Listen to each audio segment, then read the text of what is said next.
Assalamualaikum warahmatullahi wabarakatuh. Salam sejahtera untuk semua. Jumpa lagi dengan saya Haris di channel Misteri Verhal. Semoga di bulan Ramadan ini teman-teman semua diberi kesehatan agar bisa menjalankan ibadah puasa sampai akhir bulan nanti. Amin, amin ya rabbal alamin. Pada pertemuan kali ini saya akan membahas mengenai pesugihan. Bukan pesugihan puyul, pesugihan babi ngepet, atau pesugihan monyet mujang, pesugihan yang bersekutu dengan Nyi Blorong atau sejenis seperti itu. Bukan. Kita akan mengulas pesugihan sebagai sebuah konsep global yang lahir di Indonesia. Kita tengok sejarahnya. Mengapa konsep pesugihan itu lahir di Indonesia? Lalu kita bandingkan dengan konsep pesugihan di negara-negara berkembang yang lain. Ternyata ada kemiripan. Mitos atau dongeng mengenai pesugihan ini muncul sejak lahirnya kapitalis. Kapitalisme ini, sistem ekonomi kapitalisme ini melahirkan orang kaya baru. Kalau di Indonesia, kelas menengah yaitu kaum priayi merasa terusik dengan kehadirannya orang kaya baru ini karena ternyata orang kaya baru ini bisa mengubah struktur sosial di masyarakat. Mereka khawatir posisinya sebagai seorang priayi, sebagai seorang yang dihargai, tergeser oleh kehadiran orang-orang kaya baru ini yang notabene adalah berasal dari wong cilik, berasal dari rakyat biasa.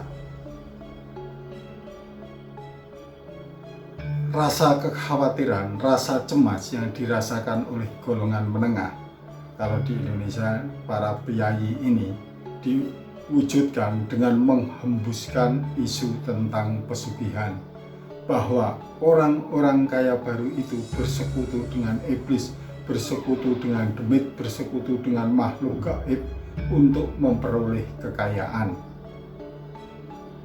Yang jelas, pesugihan ini adalah sesuatu hal yang jahat karena meminta tumbal nyawa, entah nyawa dari keluarganya atau orang lain. Namun sebelum membahas lebih dalam mengenai bagaimana konsep pesugihan itu dihembuskan lalu didengung-dengungkan terus, saya terlebih dahulu mengucapkan terima kasih kepada teman-teman semua yang terus mendukung channel Misteri Verhal dengan memberikan komentar, like, dan subscribe. Untuk kawan-kawan yang baru pertama kali mengunjungi channel ini, segera saja subscribe dan tekan tanda lonceng agar saat saya mengunggah konten baru, teman-teman mendapatkan notifikasi. Kita mulai pembahasan mengenai konsep pesugihan, mengenai lahirnya konsep pesugihan di Indonesia. Masyarakat Indonesia saat itu terdiri dari berbagai macam kerajaan. Kerajaan-kerajaan ini menganggap laut bukan sebagai penghalang untuk berhubungan dengan daerah yang lain. Jadi laut ini malah dianggap sebagai alat pemersatu. Mereka berinteraksi antara satu pulau dengan pulau yang lainnya untuk menjalankan perdagangan. Aktivitas perdagangan antar pulau itu akhirnya membentuk sebuah jaringan, sebuah network perdagangan nasional, perdagangan antar berbagai kerajaan di Indonesia. Karena wilayah laut Indonesia itu letaknya sangat strategis, maka laut Indonesia ini menjadi jalur perdagangan internasional. Wilayah laut Indonesia menghubungkan jalur perdagangan internasional antara kawasan Asia Timur, Asia Tenggara, Asia Selatan, dan Asia Tengah. Kejayaan perdagangan wilayah laut Indonesia ini juga tidak terlepas dari komoditas rempah-rempah yang dimiliki oleh Indonesia. Pedagang-pedagang dari Arab, India, dan Cina datang ke Indonesia untuk menjual komoditas dari wilayah mereka, sekaligus mencari rempah-rempah dari Indonesia untuk dijual kembali. Aktivitas perdagangan internasional di kawasan Indonesia ini berdampak pada timbulnya interaksi antar suku, antar etnis, dan antar bangsa-bangsa di dunia, baik dalam bidang sosial, budaya, maupun agama. Aktivitas perdagangan internasional itu juga melahirkan orang kaya yang tinggal di pesisir. Kalau di Jawa Tengah itu banyak ditemukan orang kaya yang bermukim di Kudus, Demak, Jepara, dan Lasem. Sunan Kudus adalah sosok pebisnis yang sukses. Ia mempengaruhi etos kerja orang-orang yang tinggal di Kudus Kulon. Pada zaman itu, orang-orang kaya yang tinggal di Pantura, Jawa Tengah ini tidak menimbulkan keresahan sosial. Pada zaman itu, saudagar kaya, pedagang kaya adalah hal yang biasa, tidak menimbulkan problem apapun. Namun keadaan berubah ketika VOC, Kongsi Dagang milik Belanda, masuk ke tanah air. VOC ini didirikan di Amsterdam, Belanda pada tanggal 20 Maret tahun 1602. VOC ini memiliki kelebihan karena ia memiliki hak oktroi, yaitu memiliki hak dan peran dalam bidang militer dan politik, khususnya di negara jajahan Belanda. Pada tahun 1610 diciptakan jabatan baru di dalam VOC yang disebut Gubernur Jenderal. Ia bertugas mengendalikan kekuasaan di negeri jajahan Belanda. Gubernur Jenderal VOC yang pertama adalah Pieter Both yang langsung menjalankan tugasnya. Pada tahun 1610, Pieter Both mendirikan pos perdagangan VOC di Indonesia yang pertama kali, yaitu di Banten. Di tahun yang sama, yaitu tahun 1610, ia pergi ke Jayakarta dan berhasil menjalin hubungan baik dengan penguasanya, yaitu Pangeran Wijayakrama. Profesor Wasino, yaitu guru besar sejarah dari Universitas Negeri Semarang, mengatakan setelah menguasai Indonesia, VOC kemudian menciptakan monopoli dalam hal bisnis.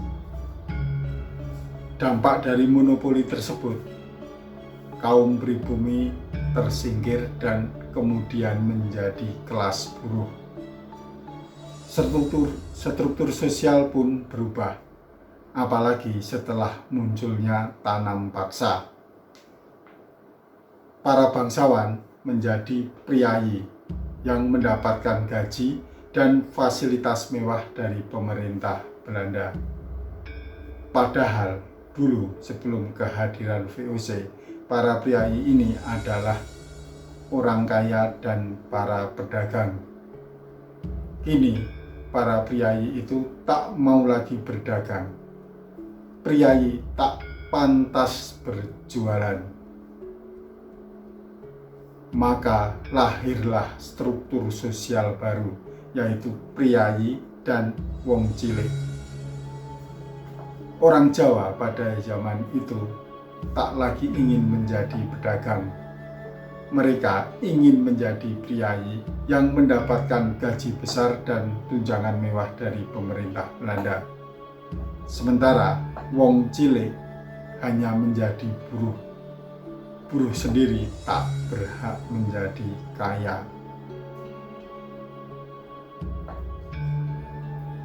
Secara ekonomi, Jawa dibagi menjadi dua, yaitu ekonomi barat yang berorientasi ke pasar, yaitu yang kita sebut sebagai sistem kapitalisme, dan ekonomi tradisional yang fokus memenuhi kebutuhan mereka sendiri.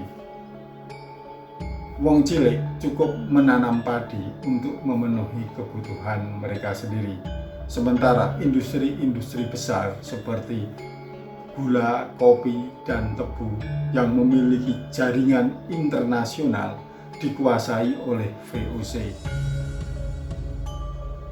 Tapi ketika tanam paksa berakhir pada abad ke-17 sampai 18, perkebunan tak lagi menjadi monopoli VOC.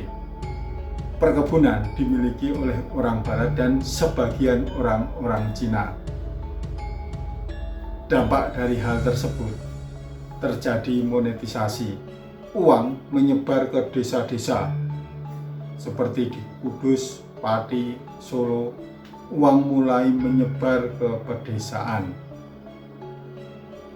Dari hal tersebut, kemudian muncullah variasi pekerjaan di desa. Salah satu pekerjaan itu adalah pedagang.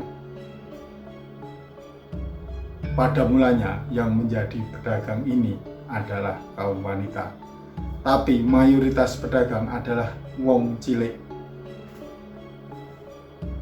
Penyebaran uang ke desa-desa melalui para pedagang itu memunculkan orang kaya baru. Di antara orang-orang kaya baru itu pada saat itu adalah misalkan pemilik andong, juragan andong, penjual makanan, penjual kain. Para priayi di pedesaan kaget melihat realitas itu. Wong cilik, orang-orang miskin, tiba-tiba banyak yang menjadi orang kaya. Dari sinilah muncul gagasan bahwa orang kaya baru itu dicurigai mengikuti pesugihan. Apa benar mereka kaya karena memelihara tuyul, karena ikut babi ngepet, karena ikut pesugihan kera, karena bersekutu dengan Nyi Blorong, bersekutu dengan demit? Sebenarnya tidak. Mereka menjadi orang kaya karena diuntungkan dengan sistem kapitalisme yang berkembang yang masuk ke pedesaan. Gagasan atau ide tentang pesugihan itu terus dikumandangkan sehingga orang kaya baru selalu dicurigai ikut pesugihan. Tiap kali ada uang hilang selalu dikaitkan dengan makhluk gaib, yaitu dicuri oleh tuyul. Ketika masyarakat terbius dengan gagasan pesugihan yang dihembuskan oleh kalangan priayi, Raja Surakarta saat itu, yaitu Mangkunegara IV, membantah soal isu pesugihan tersebut. Orang kaya bukan karena ikut pesugihan. Menurut Mangkunegara IV, orang sukses itu bisa melalui 3 hal. Pertama, yaitu wirya. Ia akan dihargai jika ia memiliki kedudukan atau jabatan. Yang kedua, arto, artinya uang. Apabila ia memiliki uang banyak, ia bisa membeli harta. Dan untuk memiliki uang banyak ini, orang harus berusaha, orang harus bekerja keras. Sedangkan yang ketiga adalah melalui ketegasan. Ketegasan ini yang dimaksud adalah kepemimpinan. Jadi seseorang itu bisa dihargai bila ia memiliki jabatan, memiliki uang, dan memiliki kepemimpinan. Konsep yang dikembangkan oleh Mangkunegara IV ini terus berkumandang di pedesaan-pedesaan sehingga lahirlah orang-orang kaya baru di Solo dan sekitarnya, kalau sekarang disebut Solo Raya. Dan sistem kapitalisme sendiri yang terus merangsek ke pedesaan akhirnya melahirkan sejumlah orang kaya di berbagai daerah. Di Solo kita mengenal ada Saman Hudi, yaitu pengusaha batik kelahiran tahun 1868. Di Semarang ada Tas Ripin, pengusaha sepatu kulit. Ia juga seorang tuan tanah. Salah satu tanahnya yang di Jalan MT Haryono, Semarang, dibangun sebuah masjid yang diberi nama Masjid At-Taqwa. Tapi masyarakat lebih sering menyebut sebagai Masjid Tas Ripin. Di Kudus lahir seorang pengusaha rokok ternama, rokok kretek, bernama Niti Semito. Ia lahir pada tahun 1863 di Kudus. Di kota kelahirannya itu, ia mengembangkan bisnis rokok kretek yang diberi nama Cap Bal 3. Bal itu artinya bola, jadi sebenarnya logonya itu bergambar 3 bola, makanya diberi Cap Bal 3. Sebenarnya rokok kretek itu sudah lama ditemukan, yaitu 10 tahun sebelum Niti Semito mengembangkan rokok kretek itu. Penemunya sendiri bernama Jamari. Namun rokok menjadi komoditas, menjadi benda yang bernilai tinggi setelah dikembangkan oleh Niti Semito. Di Demak ada Haji Muhammad Sulhan. Di masa kecilnya ia hidup susah, namun berhasil menjadi salah satu orang terkaya di Indonesia pada masa penjajahan.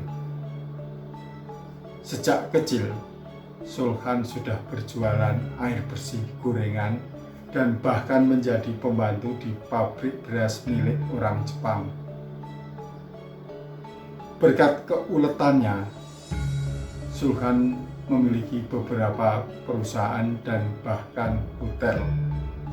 Salah satu hotel yang dibangun oleh Sulhan adalah Hotel Sky Garden di Gumbel, Semarang. Dulu, hotel ini menjadi referensi bagi para bule yang berada di daerah Semarang. Sayangnya, saat ini hotel itu sudah tutup. Kemunculan orang kaya baru yang kemudian, kemunculan sistem kapitalisme yang kemudian melahirkan orang-orang kaya baru ini melahirkan konsep pesugihan. Jika di Jawa, konsep pesugihan dihembuskan oleh kalangan priai, di Amerika Latin, konsep pesugihan sejenis juga ada. Antropolog asal Australia bernama Michael Taussig dalam bukunya The Devil and Commodity Fetishism in South America pada tahun 1970. Ia melakukan penelitian tentang konsep pesugihan ini di Kolombia dan Bolivia. Ini negara di Amerika Selatan. Taussig melihat fenomena pesugihan di dua wilayah tersebut. Ia sendiri tidak menyebut kata pesugihan, tapi persekutuan dengan setan untuk mencari kekayaan. Dari hasil penelitian di perkebunan Kolombia, Taussig mendengar adanya mitos jika para petani melakukan hal-hal gaib untuk meningkatkan hasil panen. Mereka melakukan pesugihan dan menjadi budak setan. Keduanya ini melalui perjanjian khusus. Apabila petani mendapatkan untung besar dari hasil panen, maka ia harus segera membelanjakan uang tersebut untuk membeli barang-barang mewah. Jika tidak, jika perjanjian ini dilanggar, ia bisa meninggal secara mendadak. Dari hasil penelitian Taussig tadi, konsep pesugihan itu muncul karena ada kecemburuan. Singkatnya, para petani yang miskin iri terhadap lahirnya orang kaya baru. Jadi mereka menuduh para orang kaya baru ini bersekutu dengan setan. Dalam tulisan yang berbeda, masih Taussig ya ini yang nulis, The Ghost in the Machine tahun 2018, Taussig memaparkan mitos pesugihan itu muncul sebagai upaya kritik para pekerja terhadap suburnya kapitalisme. Bagi mereka, kapitalisme membuat orang tercerai-berai dari tanah leluhur karena berhasil memusnahkan praktek ekonomi tradisional. Cerita pesugihan diproduksi sebagai tanggapan atas gangguan sosial tersebut. Cerita itu sebetulnya memiliki pesan mitigasi agar para petani tidak menjadi kaya dan tetap bertahan dengan sistem ekonomi tradisional. Bisa dikatakan bersekutu dengan iblis hanya untuk menakut-nakuti agar para petani menjauh dari sistem kapitalisme yang jahat. Kapitalisme sendiri dipandang sebagai setan atau iblis karena sama-sama menimbulkan ketakutan. Jika setan menimbulkan ketakutan terhadap imajinasi manusia, maka kapitalisme ini menimbulkan ketakutan terhadap eksploitasi. Jadi kalau di Kolombia dan Bolivia itu isu pesugihan diproduksi oleh para petani miskin yang menolak sistem kapitalisme. Kalau di Indonesia isu pesugihan, maksud saya tadi di Jawa ya, isu pesugihan itu diproduksi oleh para priayi yang merasa terusik posisinya sebagai ningrat dengan hadirnya orang kaya baru. Tapi ini sama-sama, maksudnya pesugihan ini sama-sama konsep yang diadakan, yang diproduksi secara sadar untuk menolak sesuatu. Dalam hal ini adalah kapitalisme, karena kalau di Kolombia jelas karena para petani itu meninggalkan wilayahnya dan mungkin berpisah dengan keluarga besarnya. Kalau di Indonesia kapitalisme melahirkan orang kaya baru yang mengganggu posisi kenikratan para priayi. Teman-teman, itulah pandangan sosiologis terhadap pesugihan yang terjadi di Indonesia maupun di Amerika Selatan.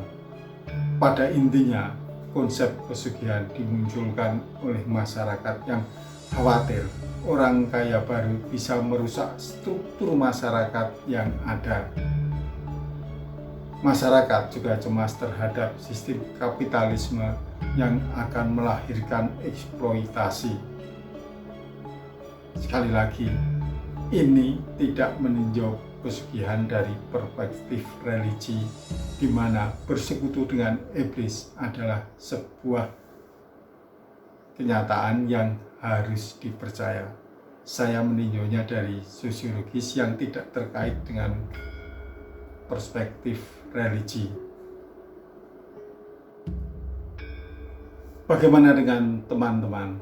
Apakah percaya jika pesugihan hanya sebuah mitos, atau justru yakin jika pesugihan benar-benar ada dan makhluk gaib bisa membantu seseorang untuk mendapatkan kekayaan? Jika teman-teman memiliki pengalaman horor atau pengalaman misteri terkait dengan pesugihan tersebut, dan ingin menjadi narasumber kami, bisa menghubungi kami melalui email misteri.verhal@gmail.com atau menulis message di Facebook dan Instagram yang alamatnya ada di kolom deskripsi.